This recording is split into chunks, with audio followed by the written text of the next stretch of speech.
23-1, and once you locked in, you locked down for life, cause ain't no getting out. And man, look, we got Trump and NATO leader. They got a whole meeting, and Trump going crazy in this motherfucker. I mean, from some of the clips I seen, he was saying some crazy shit. I think he told the guy, he say, "Yo, let me send all my drug dealers to your country." That was some funny shit. But y'all, we're gonna tap in, man. Make sure y'all got y'all some shit going. I ain't gonna lie, this is one of the most entertaining presidents we ever had, man. So everybody, let's tap in and see what the fuck going on, man.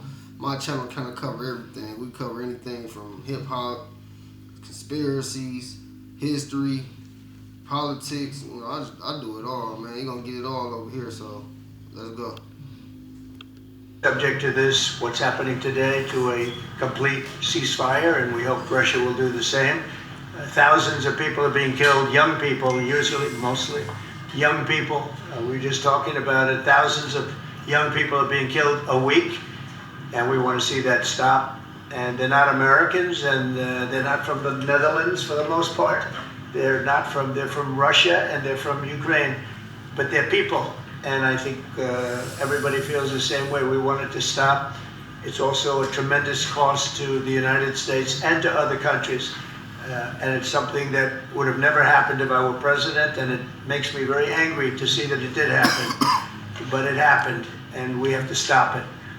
And Mark has done some really good work over the last week. We've been working together, and he's done some really good work, so I'm very happy about that. We'll also be talking about trade and various other things, and I think we'll have a very, very strong day. We're going to have lunch afterwards at Go, and then we'll see you all later. But Mark, would you like to say something? Yeah, first of all, thank you so much, Mr. President, dear Donald, again for hosting me, and but also for taking time in Florida a couple of weeks after you were re-elected. That's right. And of course, our phone call a couple of weeks ago, and I must say, Trump 45, you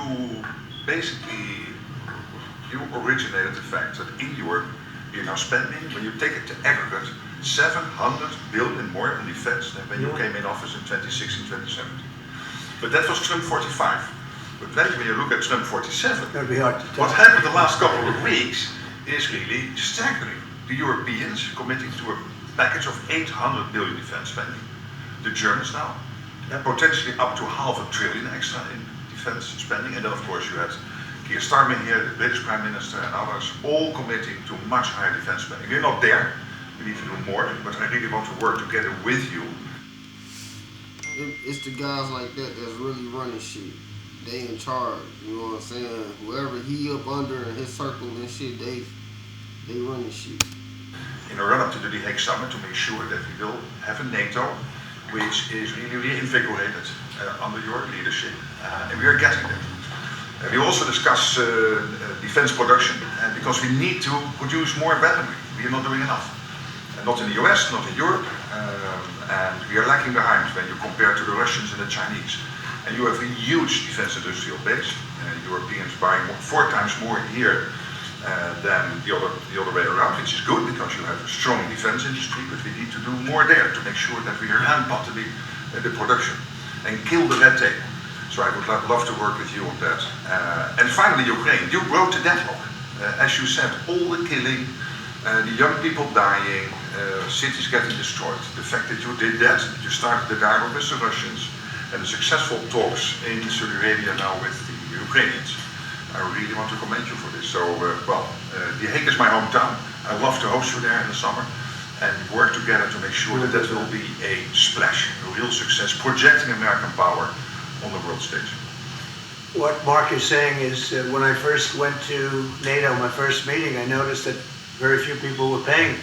And if they weren't paying their fair share. There were only 7 countries that were paying what they were supposed to be paying, which was, Even worse. Could be even worse. But there were just very few countries that were paying, and even the paying, it was at 2%, which is too low. It should be higher. It should be quite a bit higher. But you had Poland, and I remember Poland was actually paying a little bit more than they were supposed to, which I was very impressed with. They've been actually terrific, and some of the others. But most of them weren't paying, or they were paying very little. And I didn't think it was appropriate to bring it up there, but I said it's going to be brought up at my next meeting. And my next meeting, the first meeting, you want to give them a little break. The second meeting, it began, and I was able to raise hundreds of billions of dollars. I just said, we're not going to be involved with you if you're not going to pay. And the money started pouring in, and NATO became much stronger because of my actions and working along with a lot of people, including Mark. But they would not pay for other presidents, and I don't think other presidents even.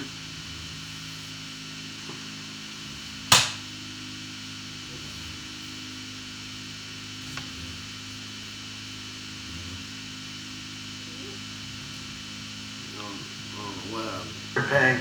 Nightmare. It's a nightmare. It's a horrible thing when you look. I get pictures every week. They give me the pictures of the battlefield, which I almost don't want to see. It's so horrible to see young people laying arms and legs and heads laying all over the field. It's the most terrible thing that you'll ever see. And it's got to stop. These are young people with mothers and fathers and sisters and brothers and friends. And it's got to stop. So we hopefully are going to be in a good position sometime today to have a good idea. We'll have, we know where we are with Ukraine, and we are getting good signals outside of Russia as to where we are with Russia. And hopefully they'll do the right thing. It's really humanity. We're talking about humanity. We're not talking about the money. But then you add the money to it, and hundreds of billions of dollars is being spent and really wasted so unnecessarily. It should have never happened. So it's an honor to have you here. They picked a great gentleman. I'll tell you, I was so happy to hear, because you had somebody, Stoltenberg was really good, and you have somebody that's going to do an incredible job. And I was so much in favor of you. You have no idea. They had another person that I did not like. I was not happy. And I think I kept him from, you know what I'm talking about. I said, this is the right man to do it. And he really did. He was a great prime minister of the Netherlands. He did a great job. And that's what he's doing right now. So thank you, everybody, for being here. And it's a very great honor to have you. And we even have some of our great energy people here today, right? We have the governor, and we have Chris, Chris, right? Supposed to be the most talented man in the world of energy, according to the governor. So I don't know if he's right. And we have General, you've been fantastic. Thank you very much. And we have a lot of good people that won't be so much involved with this, but they wanted to see what was happening. It's become a little bit of a show, but they wanted to see what was happening, and I think a lot of good things are happening. So with that, if anybody would have a question. Mr. President, Sorry. Steve Witkoff's trip to Moscow, you spoke about it. What sort of agreement do you hope he comes away from this with? Well, we'd like to see a ceasefire from Russia, and we have, not been working in the dark. We've been discussing with Ukraine land and pieces of land that would be kept and lost, and all of the other elements of a final agreement. There's a power plant involved, a very big power plant involved. Who's going to get the power plant, and who's going to get this and that? And so, it's not an easy process. But phase one is the ceasefire. A lot of the individual subjects have been discussed, though. We've been discussing concepts of land, because you don't want to waste time with a ceasefire if it's not going to mean anything. So we're saying, look, this is what you can get, this is what you can't get. They discussed NATO and being in NATO, and everybody knows what the answer to that is. They've known that answer for 40 years, in all fairness. So a lot of the details of a final agreement have actually been discussed. Now we're going to see whether or not Russia's there, and if they're not, it'll be a very disappointing moment for the world. Yeah. Vladimir Putin just said he is open to a ceasefire, but he does still have some concerns. He suggested that you two should speak directly. Do you have plans to speak to him soon? If so, when? How should we get this across the country? Sure. He did say that today. It was a very prominent. Just from listening to everything, I don't know why someone just told me, like, America about to have a whole new race about to populate the Ukrainians. They about to come through thick as hell, because their country is basically destroyed. You get bombed and shit. So Zelensky gonna either surrender, probably get knocked the fuck off. Russia probably gonna take Ukraine over, on the back part of Russia again. And the citizens is gonna probably should come to America, and they gonna house them here, which will increase the numbers, you know what I'm saying, of the white, population, and that can add to the army. So that's what I'm thinking.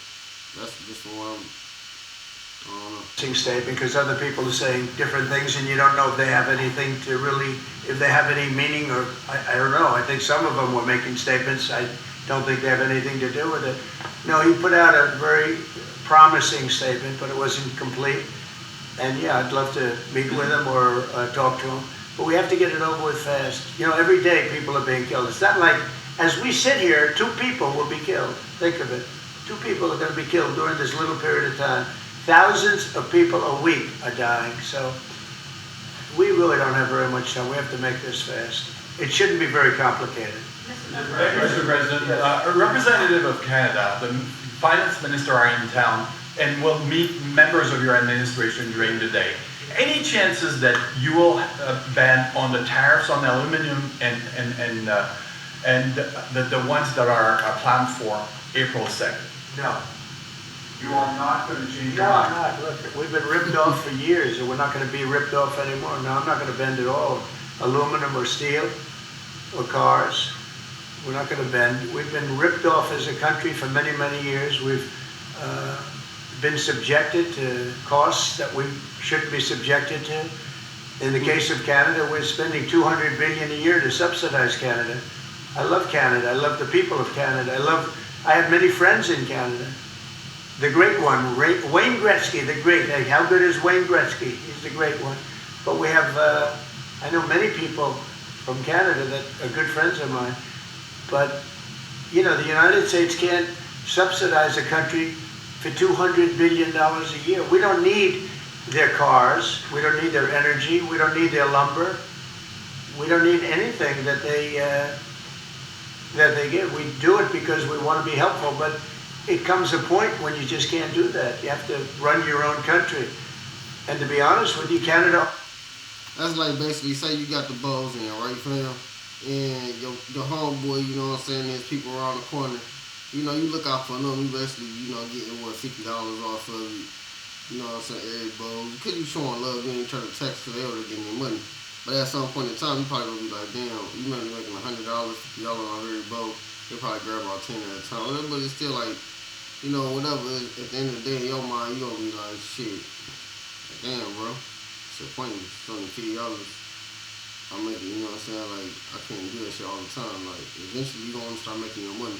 You know what I'm saying? So you're gonna start really, like, same price you're paying everybody else for.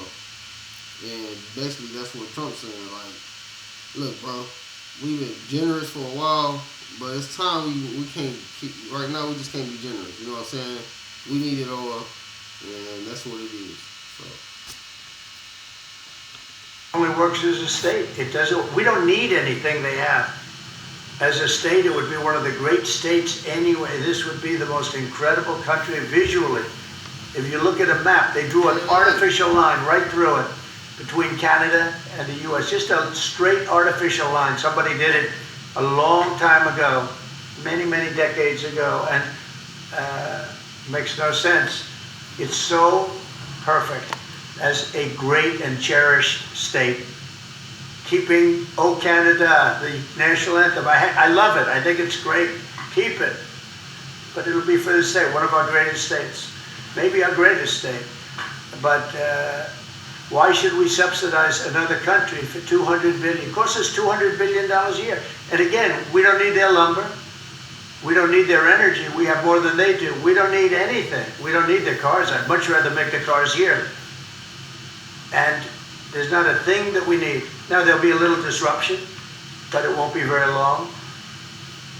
But they need us. We really don't need them. And we have to do this. I'm sorry, we have to do this, yes. Mr. President, Yeah. you have made it very clear that NATO needs to step up, although great progress has been made in the first mandate. How do you envision this new transatlantic? You're talking about NATO stepping up? Well, NATO is stepping up for this man. This man is a man that only knows how to step up. And we have the same goal in mind. We want the war ended. And he's doing his job. He only knows how to do a good job. That's one thing. That's why I fought for him to get that job. because they had some other candidates that I'll tell you would not have done a very good job. I need this part of the movie for my family. We'll get you a clip. We're going to get him a clip of that little last statement. The rest of the statements he doesn't care about. So how does this new transatlantic cooperation, how do you envision it? Well, that's one thing. I mean, we're on the other side of the ocean. And they're right there. And yet, we're in for $350 billion because of Biden. And they're in for $100 billion. So it's a big difference. And it's unfair. And I said, you have to equalize. They should equalize. They should have. It should have never happened where Biden just gave this money away. Now, as you know, we have an agreement with Ukraine on the rare earths and other things. And that'll get us something back, a lot back. It'll get us our money back. We're not doing it for that, though.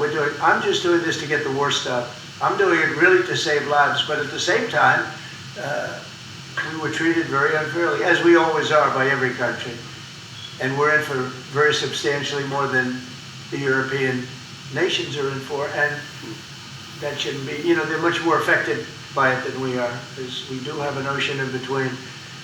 But I don't know, I think good things are going to happen. I really do. I think good things are going to happen. I do say, we were talking before, and Mark was very nice. He said, if you would get involved, there would be nothing. You'd just be going on.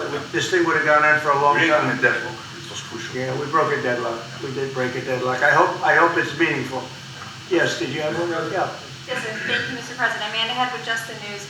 On the southern border, you've got DHS and ICE who are reporting that there was a little bit of fudging of numbers during the Biden administration on both the catch and the release side with respect to reporting the number of illegals coming into the country. The numbers, I love that question. Who are you with?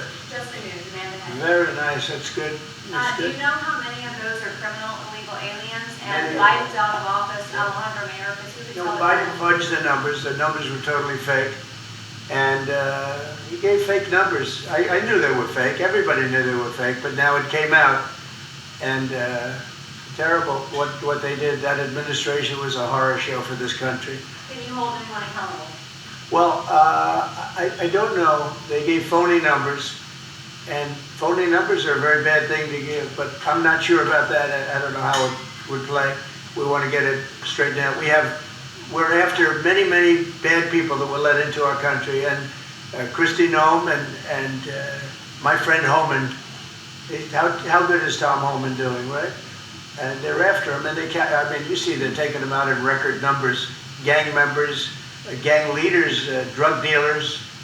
This is a problem the Netherlands does not have. The Netherlands never had this problem. If you'd like to take it, I could deliver some people. I could deliver some nice people to the Netherlands. I'm not sure. No, what he did to this country, letting 21 million people flow through an open border. Many of those people were hard criminals from prisons and jails, from mental institutions, and I always say insane asylums, because they were seriously deranged. And they're here from, not South America, from all over the world. From South America, but from all over the world. And it's so sad. You'd say, why would anybody do this? Why? Yeah, go ahead. And one more, there's some new internal Democrat polling that doesn't look great for Democrats, but it also has 54% unfavorability for Republicans in swing states and battlegrounds for the midterms. Do you consider those voters capturable for Republicans? Yeah, well, we did, I won every swing state, as you know, by a lot. And I won the popular vote by a lot. And we won the counties. If you look at the counties and district plan, we had 2,725, and they had 501. That's why the map is all red. So we had a great thing. Yeah, I think winning from the Democrats, if you look the other night, I made a speech, and I introduced two young ladies who were killed, viciously, violently killed. Young, unbelievable, both outstanding people. They were killed by illegal aliens. And the Democrats wouldn't get up and applaud. The mothers were, inconsolable. They were crying, and everybody was crying. The Democrats sat there with stone faces. They didn't clap, they didn't stand, they didn't do anything. We had a young man with very serious cancer. His dream is to be with the police department someday, and he was introduced. They didn't even clap. I mean, they were disgusting, frankly. They were disgusting. There's something wrong with them. They're deranged. They're deranged, like Jack Smith. They're deranged people. And I never saw anything like it. I'm standing up and I introduce the mother and the parents of these two young girls that we just recently essentially killed, violently killed. And the Democrats are like this. It's so sad. And I saw it this morning where one of them is pretty well known, one is arguing, fighting like crazy over men being able to play in women's sports. I said, yeah, I thought that was tried. I thought that was about a 95%, I think it's a 95% issue. But in a way, I want them to keep doing it because I don't think they can win a race. I tell the Republicans, I said, don't bring that subject up because there's no election right now. But about a week before the election, bring it up because you can't lose. And everything's transgender this, transgender that. You know, they have bad politics, but one thing they stick. Talk about playing chess. That nigga play chess. Together. You know, I wish the Republicans stick together mostly, but we have a couple that are grandstanders. You know, you always have grandstanders in life. But the Democrats, they have grandstanders, but when it comes to a vote, they do stick together, right? It seems like they'll stick together on the shutdown. Will that hurt Democrats going into midterms? Well, if they do a shutdown, and ultimately that might lead to very, very high taxes, because we're talking about a shutdown, we're talking about getting to work immediately on the greatest tax bill ever passed. That was the one we did. It was the renewal, and it's an addition to it. And we're going to cut people's taxes. And if we don't open, the Democrats are stopping all of these good things that we're providing. We're providing the greatest package of benefits that this country's ever provided. The biggest part of that's going to be tax cuts for the middle class and for businesses, small businesses, employers, people that hire people in jobs. And if it's shut down, it's only going to be, if there's a shutdown, it's only because of the Democrats. And they would really be taking away a lot from our country and from the people of our country. Mr. President, on tariffs, you made clear you're not backing down from this, but many American small business owners say they are concerned that these tariffs are going to hurt them. What's your message to them? They're going to be so much richer than they are right now. And we have many, yesterday General Motors was in, they want to invest $60 billion.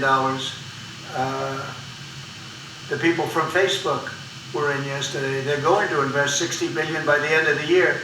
Other people are talking about numbers. Apple, as you know, a few days ago announced $500 billion investment. They're going to build their plants in the United States, which, as you know, almost all of their plants are in China. Now they're building in the United States. Look, the reason is two things. Number one, the election, November 5th, and the other thing is tariffs. I think probably in that order. But Tim Cook came in and he announced 500, think of it, 500 billion, not million. 500 million's a lot when you think about it, right? So I would have been happy with 500 million, but it's $500 billion investment by Apple in the United States. And that's because of the election result, and it's because of the tariffs and the tax incentives too, tariffs and tax incentives. And I've never seen anything like it. We have plants going up now in Indiana. We have plants going up in Michigan. A lot of plants going to be planned from. I'm trying to steer them to Michigan because Michigan got so badly beaten by, what happened with Europe. If you look at Europe, take a look at the EU.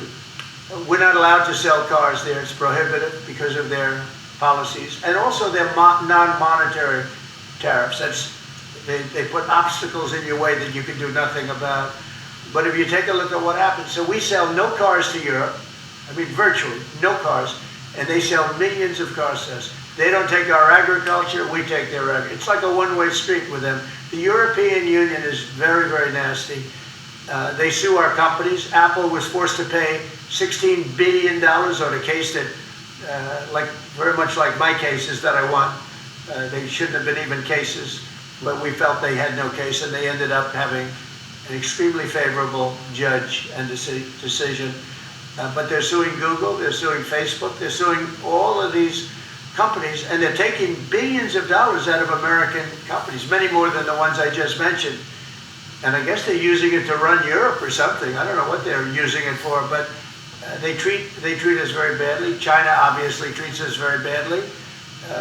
Almost everybody does, and I blame past presidents, to be honest. Because when I was president, we received so far about $700 billion from China over the years on the tariffs that I put in. No other president got 10 cents from China. And that was only beginning, except for COVID, I would have been able to finish the process. But we had to fight the COVID thing, and we did really well with it, but we had to fight. And then we had actually, as you remember, Mark, we actually handed over the stock market. It was higher than just previous to COVID coming in, which was sort of a miracle, frankly. We did a good job. But the tariffs are very important. And I think the psychology, there's great spirit. When Mark came in, he said, congratulations, there's a whole new spirit, there's a whole new light over this country, and really over the world.